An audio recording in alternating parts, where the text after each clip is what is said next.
Well, hello. I want to take time as we get started here to welcome our different campuses, Kenosha campus, Racine campus. We welcome you. We love you. We're glad you're part of our church community. To the wonderful, amazing, good-looking, beautiful people who watch online every single week, we welcome you and are glad you engage with us. And the people in the room with me, welcome all of you. Let's welcome everybody. We're going to jump right in. A few weeks ago, we launched a teaching series called Pressure Points. And the great thing about this series is it doesn't matter who you are, what your background is, how spiritually mature you are, this applies to you. It applies to me because all of us have pressure in our lives, right? Pressure to perform, pressure to fit in, pressure to meet a deadline, pressure to measure up, pressure to be a better husband, better wife, better parent. And so the foundation for this series is the book of James, which is actually a letter. And it's a letter that was written to followers of Jesus who are Jewish, but they're being persecuted because of their faith. So understandably, they're not sticking around, right? They're picking up their lives. They're moving away from the city of Jerusalem to surrounding regions and to surrounding areas. We don't have any evidence that they moved to southeast Wisconsin or northern Illinois because it would have been way too cold for them, right? They're like, man, but we got to get out of Jerusalem. We're trying to settle down, reestablish our lives. But here's the thing. Things aren't going well for them. They're poor. They lack influence. They're being disrespected. They're dealing with all types of difficulty. And so what James does is he writes to these individuals and he gives them very specific instructions on how to live out their faith in the midst of pressure. And it's an incredibly practical letter. But the challenge is what he writes, the stuff he writes in this practical letter that deals with practical pressures, what he writes is countercultural. What he writes doesn't come naturally. What he writes feels a little awkward when you're trying to apply it. And whenever we're introduced to something that we're unfamiliar with or maybe feels a little awkward to apply, you know this. It creates tension and fear and anxiety. And so then what happens is we get pushback or we try to make excuses for why we're not going to go with the plan. Now, this is true in almost any arena of life. The telephone was first introduced in the 1870s. All right, so at the time the telephones were introduced, they were bulky, they were large, they hung on walls. And so what people, when they would look at these things, they certainly didn't understand how they worked. And so they had all types of concerns. There were elderly people when telephones first came out that feared if they touched these newfangled devices, they would be given an electric shock of sorts. There were men who worried that their wives would spend way too much time gossiping on the phone. All right. There were people who hated the idea of telephone poles and lines being placed everywhere because that was just unsightly, right? It's unattractive. There were preachers, and this is kind of common whenever new technology is introduced. There were preachers who actually claimed it was an instrument of the devil. And so the greatest fear surrounding the telephone were telephone lines close to houses that people felt would in some way attract evil spirits, or at least it would attract lightning. It was just something people didn't understand. This is very common with new technology. Same thing happened with electricity, right? When it was first introduced, people were amazed by it. They were excited, but they were very skeptical. So President Benjamin Harrison and his wife Caroline, they were living in the White House when it was wired with electricity in the late 1800s. All right, this is a picture of one of the first light fixtures in the White House that was converted from gas to electricity. Now, at the time that electricity was placed in the White House, it was still relatively new. It had been around for less than 10 years in people's homes. And so President Harrison and his wife were incredibly cautious, and they would not touch a light switch. The entire time they lived there, would not touch it because of fear of electrocution. Now, the funny thing is, they had no problem with the people working at the White House turning it on and off for them. They're like, you go touch that, right? And it sounds ridiculous that people have these concerns, but we do the same things, right? We mock or express concern over things that we can't wrap our mind around or understand. Cryptocurrencies, artificial intelligence, self-driving cars, NFTs, metaverse, people who watch romantic comedies, right? We mock and we just like, hey, I don't get this. And so when James writes instructions to followers of Jesus about how to respond to the pressure that they're experiencing, it's reasonable to assume that his audience, that some of them dismissed it, that some of them rationalized on why their specific pressures and why the things that they were going through was very unique to them and why they didn't have to apply what James was writing about. There's no doubt that there are people who just gave pushback. But after 2,000 years, I think we could say with great confidence that what James wrote works. For a couple thousand years now, people have been applying the writings of James and have found in life like, hey, there's something to this. And so I just want to caution you to guard your heart from dismissing what we talk about in this series as archaic or dismissing it as maybe just some outdated wisdom. So James kicks off his letter in the first chapter by addressing different types of pressures. And we've looked at some of them over the last couple weeks, right? Pressure of problems, which we looked at in week 1, the pressure of temptations, which we looked at last week, and the pressure of emotions, which we are looking at today. Now, if you missed any of the talks so far, you can go to greatlakeschurch.com, search for the talks page, and it's going to have everything on there, including the podcast and where you can download that and our YouTube channel, all that. But today, the pressure of emotions. And I love that James writes about emotions because it tells us that he does not live in la la land. Right? James knows that the pressures out there inevitably have the power to trigger emotions inside here. He knows that the pressures out there can trigger fear and worry and anxiety and sadness, hopelessness, right? All types of emotions. And so after he writes about the pressure of problems and then the pressure of temptations, he writes about the pressure of emotions. And the emotion that he very specifically chooses to zero in on is the emotion of anger.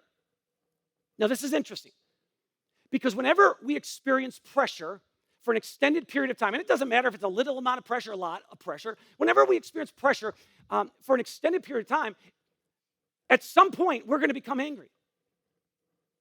And anger doesn't always mean rage and aggression and screaming, right?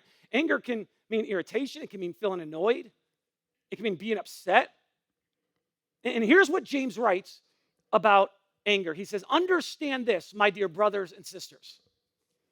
You must all be quick to listen, slow to speak, and slow to get angry. Human anger does not produce the righteousness God desires. Now, we're going to spend most of our time today looking at this verse. It's incredible wisdom. And in a few moments, we're going to start to unpack it. But before we do that, I want to clarify something. That's this. Anger is neither right nor wrong. It's just an emotion. That's all it is. Can't say it's right, can't say it's wrong. It's an emotion. It's something we feel. It's not wrong to be angry. Kanye West will be happy when he hears that, right? It's not wrong to feel angry. God has given us the capacity to feel all types of emotions. Sometimes anger is actually an expression of love. There are several different instances in our Bible in which we read about God becoming appropriately angry. He gets angry when people abuse their power and use it to oppress others. Right? He gets angry at human violence. He gets angry at destructive behavior. And as humans, we were created in the image of God. And so it just makes sense that we should have this ability to feel and to express anger. When we see evil or abuse or injustice, if we don't feel angry, what happens is we don't speak up. We don't fight it. We don't do anything about it, and it's allowed to continue and allowed to grow. Right? Just think right now, if all of us and people all around the world looked at the war that's been unfolding with Russia and Ukraine, if everybody just looked at it and responded with indifference, right, that would be devastating. Even way more devastating than the things that have already unfolded. Things would continue to unfold in a much greater capacity. And so sometimes, when it's expressed in a healthy way, anger is actually a good thing. But of course, more often than not, anger tends to be expressed in very unhealthy ways. And that's because, come on, the biggest triggers for us when it comes to anger are not evil and abuse and injustice. You know, you're not some angel with a halo on your head. Just, oh no, I'm telling you, I'll tell you what I get angry about. No, you get angry at the same ridiculous things most of us get angry with, right? A lot of us get angry because we're triggered by entitlement. Right? This idea that I deserve special treatment or recognition or that people owe me something. And that if I don't get what I think I'm entitled to, here's the thing, I'm going to feel like a victim and then I'm going to get angry. Sometimes we're triggered by selfishness. Now, of course, none of us think that we're selfish, right? Well, we can tell you people who are. I never thought I was selfish until I got married. Right? Because here's the deal. When you have to learn how to share and compromise and get along with another human being in sickness and in health, for better or for worse, for richer or for poor, it is amazing how easy it is to become annoyed and frustrated and angry. And if you really want to know how selfish you are, bring children into the world. Right? Because children whine and they throw tantrums and they spill things. And they don't go to bed. And when they finally go to bed, they wake up in the middle of the night because they peed their bed. And then they come to your room and they get in your bed and then they pee your bed. Right? Children require lots of time and lots of attention, and they show us how selfish we really are because it's so hard for us to want to serve on a regular basis. Bitterness and unforgiveness is a trigger to anger. Right? When we're bitter and unforgiving towards someone, let's be honest, everything they do triggers us. Just hearing their name triggers us. Seeing their face on social media just triggers us. Having to interact with them in any environment just triggers us. Like, get away from me. Other people's anger can be a trigger for our anger. You may be having a great day scrolling through social media and somebody has posted something that obviously is a reflection of the anger that they're feeling, and then you get all fired up reading that because you disagree with them, and now you want to respond to what they wrote, and it's back and forth. You could be having a great day. You could be sitting in your living room smiling at the world, and then one of your kids come in, your spouse comes in, and they're angry, and they're spewing off it, and now their anger gets you angry, and it is just another war in the house. Anger is a part of life. It's a natural emotion, but it needs to be managed. And this is why in one of his letters in the first century, the Apostle Paul actually warns followers of Jesus about anger. Here's what he says. He says, be angry and do not sin. He says, be angry. It's okay to be angry, but manage it. Otherwise, you will express it in unhealthy ways. So let me give you some examples of some unhealthy expressions of anger. Right? Whenever we make private things public, that's an unhealthy expression of anger. And I see this all the time. Right? I see husbands or wives who post about the infidelity of their spouse online. And they are taking the hurt that they're feeling and they're trying to hurt the spouse who cheated on them. And can I tell you, I get it. I'd want to do the exact same thing. But whenever I see that happen, I often think, if by God's grace, miraculously, this marriage is salvaged and this couple sticks together, and 6 months from now, a year from now, this couple is back and they're kind of falling in love and the trust is being rebuilt, how tragic that everybody knows about the issues that they had to go through. I see people on social media all the time posting about the shortcomings of their children or their coworkers or people who are public servants, right, trying to serve our community in different areas. And all I want to just say is we need to be super, super careful. Not everything that happens in life should be made public. There is a difference between secrecy and privacy, right? Secrecy is you're hiding some things that are bad that some other people should know about. Privacy is, this is none of your business, right? This is why we shower at home and not in public places. Right? When you're at the grocery store and you're in the produce aisle and you see those little misters that are putting out water on the vegetables, it's not like, oh, it's time to strip down and get a free shower and put your head in there, or you'd be arrested. There are lots of things in life that should be kept private. But when anger is out of control, it's very tempting to take something that's private and make it public. Whether it's private conversations, private text messages, something we know about the other person, because when our friendship was solid or our marriage was solid, right, we shared and we trusted each other, but now I'm going to take that and I'm going to break it. It's a very unhealthy expression of anger. Another unhealthy expression of anger, of course, is loss of control. This is the Karens of the world, right? You've seen these videos where the Karens of the world, they get upset and they got rage and they're just fuming and they're screaming and they're becoming super aggressive. We're like, what an idiot. Look at her. But come on, there's a whole lot of us that if a camera was on us behind closed doors, would say, man, there are times that I just lose it. It's an unhealthy expression of anger. Passive-aggressive behavior is unhealthy. Right? That's when you give someone the silent treatment.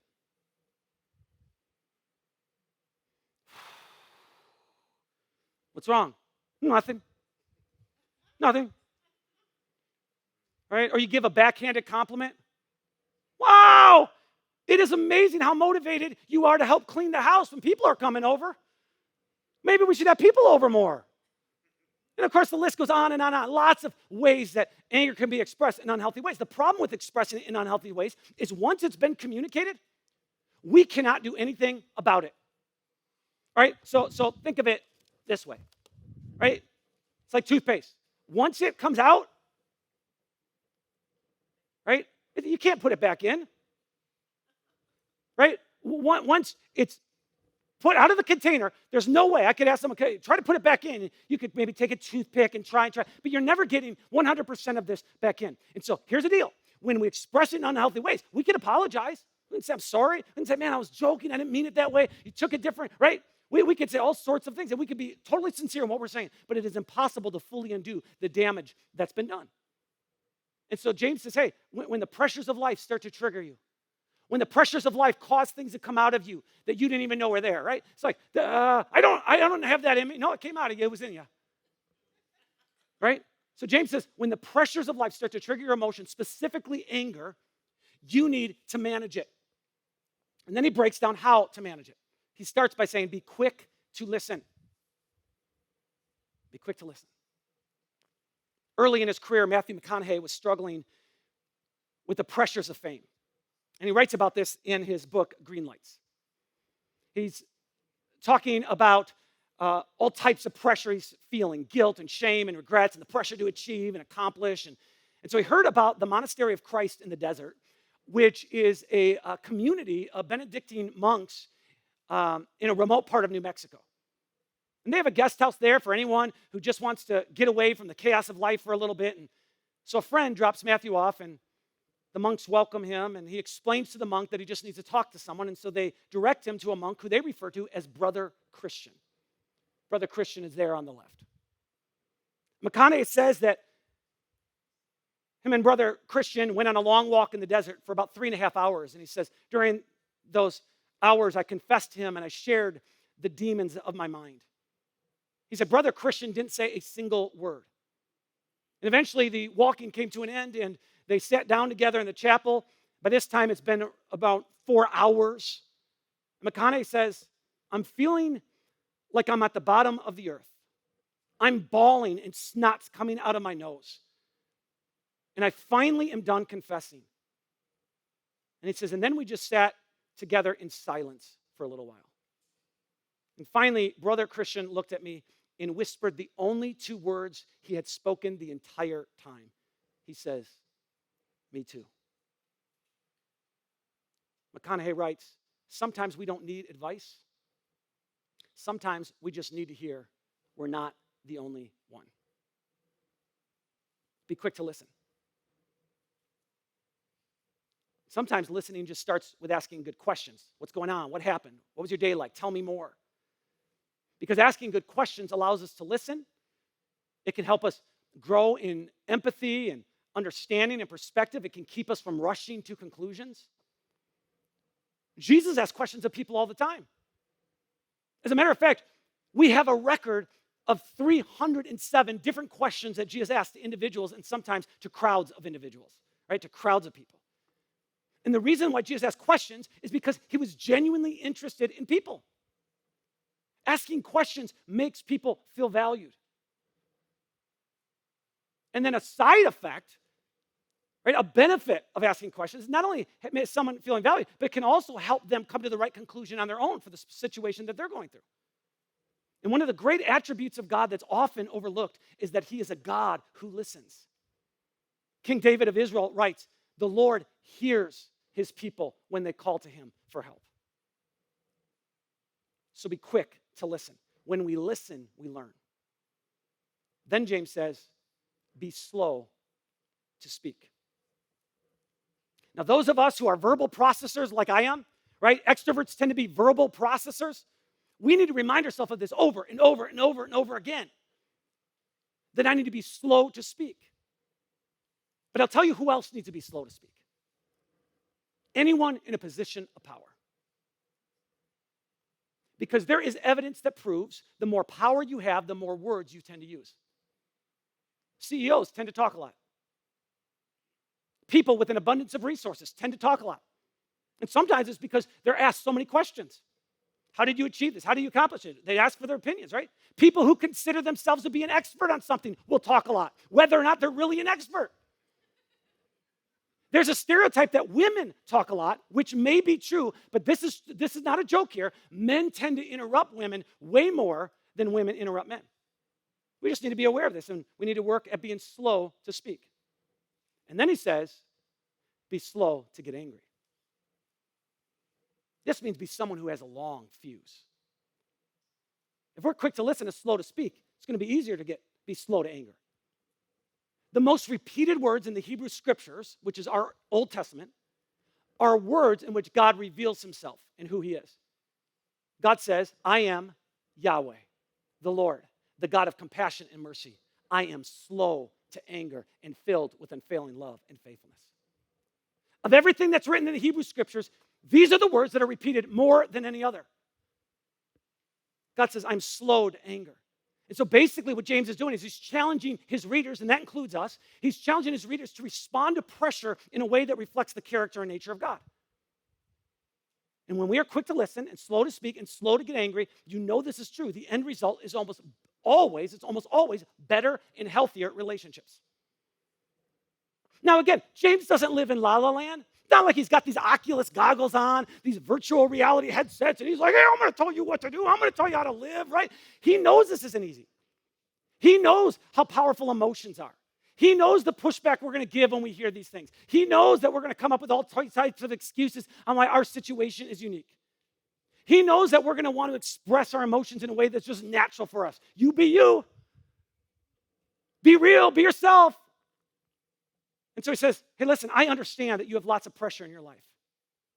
But I also understand that you are familiar with the Jewish scriptures just like I am. And you love the scriptures. And I know that you're aware from the Jewish scriptures that God is slow to anger. And you're aware from the Jewish scriptures that unhealthy expressions of anger is incredibly destructive. And so here's what he writes next. He says, but don't just listen to God's word. Don't just listen to the scriptures being spoken or taught or read it. You must do what it says. Otherwise, you are only fooling yourselves. For if you listen to the word and don't obey, it is like glancing at your face in a mirror. You see yourself, you walk away, and you forget what you look like. This is just a great word picture, right? Grab this mirror from my house, and I kid you not, 10 minutes, 15 minutes max after taking this from my house, I get a call from my wife. Have you seen my mirror? I'm like, oh, I just did the unpardonable sin, right? But James says here, when you read the scriptures, when you hear the scriptures being read or being taught, it's intended to be a mirror that helps you, it helps you reflect and contemplate. It's intended to be a mirror that helps you notice the areas of your life that don't necessarily reflect Jesus. But I'm going to tell you, if I'm honest with you, I rarely read the scriptures as a mirror. When I read the scriptures, I use them as binoculars, right? I use them to see what's wrong with you. I can't tell you how many times I've read something like, I can't wait to teach that at Great Lakes Church because I've got someone in mind that needs to hear this. I hope that they're there. It's just natural. But as long as I use it as binoculars to look at you and not as a mirror to look at me, I become judgmental and proud and hypocritical. I become idealistic. I become legalistic, which means I start to focus way more on the behavior of other people instead of the grace of God at work in the lives of people. Now I'm going to say it again. I just want to remind you, James is writing to people who are being persecuted because of their faith. They've had to uproot their entire lives. They've moved to areas that they're unfamiliar with. They're poor. They're struggling. They're dealing with all types of pressure. And James knows that when we feel pressure and when it feels like our lives are falling apart, he knows that it's easy to become distracted and lose sight of the bigger picture. So instead of living lives that are pointing people to Jesus, the hope of Jesus, compassion of Jesus, the love of Jesus, the grace of Jesus, the mercy of Jesus, what happens is we get focused on what's right in front of us and we become very self-centered. And so James gets to the end of his chapter and he cautions his readers to not let the pressures that they're experiencing keep them from sharing and expressing and living out the love of God with their words and actions.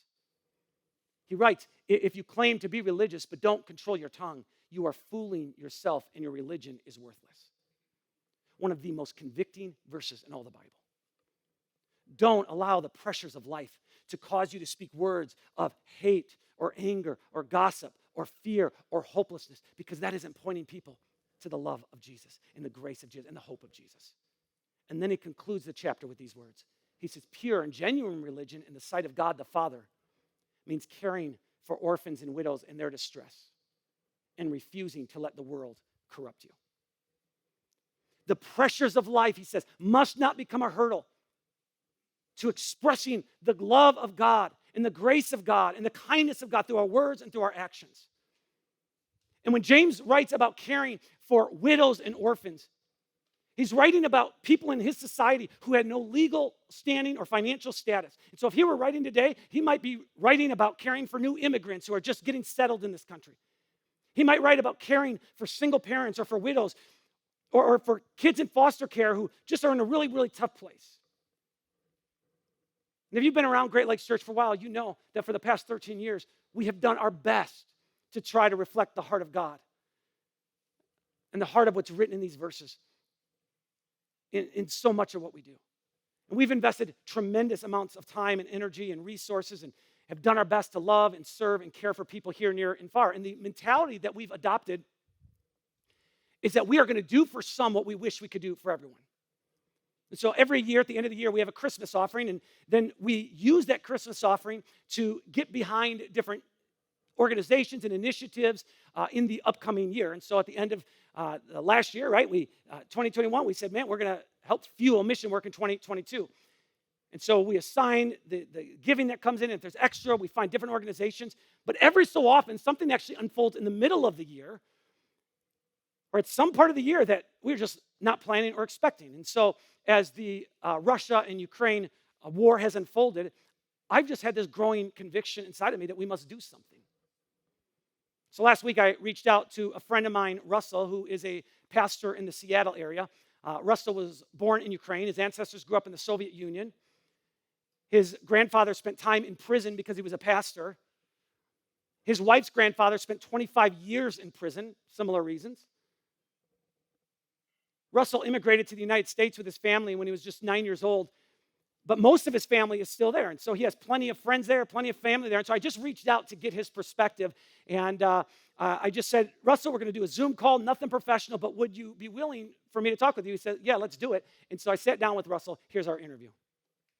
Well, Great Lakes Church, I am here with my friend Russell, who is a pastor in Kirkland, Washington, which is on the east side of Seattle.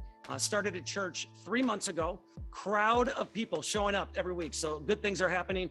But I reached out to Russell recently when things started to unfold in Ukraine. And the reason why is because he has connection there. And I knew that. I just didn't know to what level. So Russell, what is something unfolding right now in Ukraine that you wish more people knew about or understood? We see the news, so we see the pictures and all that. But what's something that maybe we're unfamiliar with? Yeah, well, I think two things I want to mention. One is just how destructive this war has been. Some cities are just being made into rubble. There's so much indiscriminate artillery and rocket fire that civilians are in danger. First responders are in danger. They say in peace, sons, they bury their fathers, and in wars, fathers bury their sons. Well, this is different. This is a war where fathers and sons are being killed. So it's just been heartbreaking. There's a statement that says you can no more win a war than you can win an earthquake. And this has been an earthquake for Ukraine and for so many families. It's been heartbreaking. And I think the second thing that really is unseen is the disinformation campaign in Russia has been so huge that many people in Russia have no clue what's going on. Even family members think, oh, this is just a couple bombs of a couple military places, where they don't see that civilians are being killed. They don't even know. They don't know what is happening. And that's creating a rift and a lot of pain. It's emboldening soldiers to bomb because they're thinking they're killing off Nazis. And then when they find out what's happening, it's just heartbreaking, the damage that's already done, though. Yeah, I think every crisis, months later, years later, it's hard to remember, hey, people are still living this. and we've moved on with our lives. So how are you staying hopeful? You've got family there, friends there. What are you doing to stay hopeful, Russell?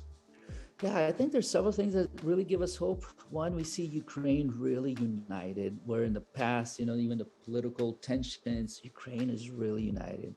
The church is being the church. It's beautiful to see the church on the front lines, transporting people, helping, feeding people. Even in Russia, just in the last couple of days, 12,000 Russians have been arrested for protesting against the war.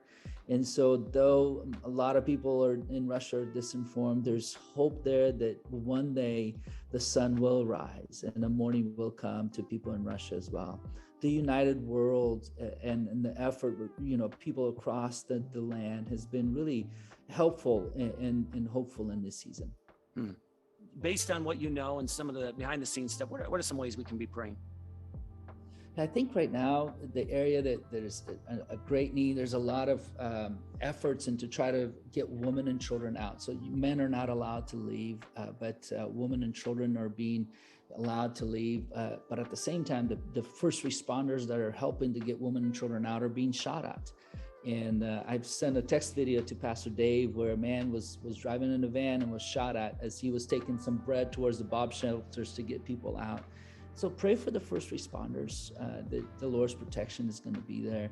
But also pray for the leadership of Ukraine, pray for President Zelensky, pray for the church. This is a moment to be a light. The church, not just in Ukraine, the church in Russia. This is a very difficult day for the church in Russia because the moment they say anything, they get arrested, their buildings get confiscated. The church in Russia needs our prayers as well in this moment. Well, we will be praying. And I know you connected with Pastor Valeri and his wife. And so we're going to be sending some financial support. But thank you. Thank you for your heart. Thank you for pointing us in that direction. And appreciate you just taking the time to share with us. The Lord bless you guys. You've been a blessing, Dave, in my life. And I appreciate you in this season for reaching out and doing what you guys can. Yeah, right on. Thanks, Russell. So Russell ends up connecting me with Pastor Valeri, and he's leading a church, Pastor Valeri is, of a few hundred people in Ukraine. Because of what's happening, he's had to leave the city, but he's driven to the border there with Poland and Ukraine, serving with his wife. In fact, as you saw, maybe a quick little video, this is his wife, Alina, but there's a quick little video of him just kind of standing, a lot of things happening behind him. And that's because he's just mobilized a bunch of people to just link arms. And they say our big goals right now, it's threefold. We're trying to get as many women and children out as possible, and we're trying to get as much food and medicine in as possible. And so when I talked to his wife, Alina, on the phone, I said, hey, our church is going to get behind you. I said, we'll commit immediately to providing 1,000 meals. I said, we're just going to commit to that. But just already in the last couple of days since I told the church that on Sunday, on last Sunday, people have started reaching out and gifts have started coming in. And so we just already know that we're going to be able to provide several thousand meals, and then on top of that, take what's additional to be able to go and provide for medication and help with some of the transportation and getting women and children out. And so if you want to participate in that, right, this is very rare that we do a special offering in the middle of the year, but if you want to participate in that, just know that before you leave the in-person services, right, those not those watching online, but those in person, if you want to leave a gift and use one of the blue giving envelopes and put it in the silver giving stations, you can just put Ukraine on it. That's all you need to do. Just put Ukraine. If you give online, just make sure you put Ukraine on there somewhere. You can even misspell it. We'll know exactly where that's supposed to go. And make sure that gets to Pastor Valeri and Alina and in the ministry that they are doing. And then we'll give you updates on some of the things that are unfolding because of the generosity of this church. But yeah, you can just do that anytime in the next week, and we'll actually say the next couple of weeks, and we'll just make sure that we get that to them. Ultimately, we want to guard ourselves from making sure the pressures we go through, because we're going to have pressure of problems, pressure of temptation, pressure of emotion. We want to make sure that the pressures in this life do not get us so focused on ourselves that we forget about our bigger mission, loving and serving others and pointing others to Jesus. We want to make sure when we read the scriptures or hear the scriptures being taught that they're a mirror and they're helping us reflect, that they're revealing to us more and more of who God is, Because the more we know about God, the more we want to change, and it's so inspiring because of the mercy and the grace and the kindness of God. We're saying, man, I want more of that in my life, and I want to reflect more of that. We want to make sure that we're doing that rather than allowing it to become binoculars. The big idea of this series is faith is not evidence in what we think or feel, but in what we do. May we be people who, with our words and actions, reflect Jesus. Let's pray. Heavenly Father, we thank you for your grace, for your love, for your mercy, for your kindness. Lord, our desire is to reflect you in our words and in our actions. And so I pray that as the emotions in our life start to get the best of us, that you, through your Holy Spirit, bring to us different scriptures, different reminders that we need, so that we can manage them in appropriate ways and not ruin the work that you're trying to do in and through us. In Jesus' name, amen.